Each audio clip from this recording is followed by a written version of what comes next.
ফরাসি দার্শনিক ব্লেজ পাস্কালকে একবার একজন বলেছিলেন, আপনার মতো আমার মেধা থাকলে আমি আরও ভালো মানুষ হতে পারতাম। পাস্কাল জবাব দেন, আগে ভালো মানুষ হন, তাহলে আপনি আমার মেধা পাবেন। আসসালামু আলাইকুম, লাইফ উইথ মি থেকে বলছি। আশা করি সকলেই ভালো আছেন। আল্লাহর অশেষ রহমতে আমি আমার পরিবার পরিজন নিয়ে ভালো আছি, আলহামদুলিল্লাহ। দেখুন, বাচ্চারা কি সুন্দর বেলুন নিয়ে খেলছে। এই খেলা দেখে আমার একটা কথা মনে পড়ে গেল।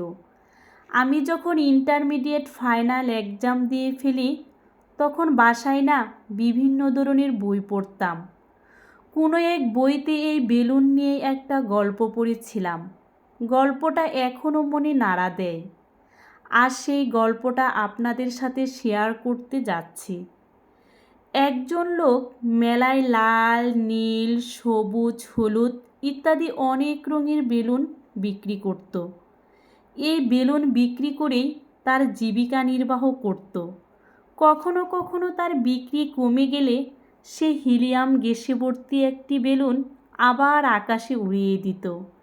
বেলুনটিকে আকাশে উঠে যেতে দেখলে উৎসাহী বাচ্চারা বেলুনওয়ালার কাছে ভিড় করে তার বিক্রি বাড়িয়ে দিত।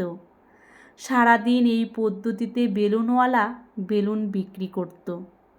একদিন পিছন থেকে জামায় টান পড়াতে বেলুনওয়ালা মুখ ফিরিয়ে দেখল একটি বাচ্চা ছেলে। ছেলেটি জিজ্ঞেস করল, কালো রঙের বেলুনও কি আকাশে উড়বে? বালকটি অত্যধিক আগ্রহ লক্ষ্য করে লোকটি তাকে আশ্বস্ত করে বলল, ভাই, রঙের জন্য বেলুন আকাশে উড়ে না, ভেতরের গ্যাস বেলুনকে আকাশে উড়ায়। মানুষের জীবনেও তো একথা সত্য। আমাদের ভিতরে কী আছে সেটাই তো প্রধান। আমাদের ভিতরের যে জিনিসটি আমাদের উপরে উঠতে সাহায্য করে তা হলো আমাদের মানসিকতা। সাফল্যের মূল ভিত্তি হচ্ছে মনোভাব। যার মনোভাব যত বেশি সুন্দর, তিনি তত বেশি পূর্ণ গুণসম্পন্ন একজন মানুষ। বাহিরের সৌন্দর্যটাকে প্রাধান্য না দিয়ে ভেতরের সৌন্দর্যটাকে প্রাধান্য দেওয়া উচিত। চলুন সবাই মিলে আমাদের ভেতরের মানসিকতাটাকে সুন্দর করি। তাহলে প্রতিটি পরিবার, সমাজ, দেশ সাফল্য বয়ে আনবে। আমার ভিডিওটি যদি আপনাদের ভালো লেগে থাকে তাহলে লাইক, কমেন্ট, শেয়ার করতে ভুলবেন না।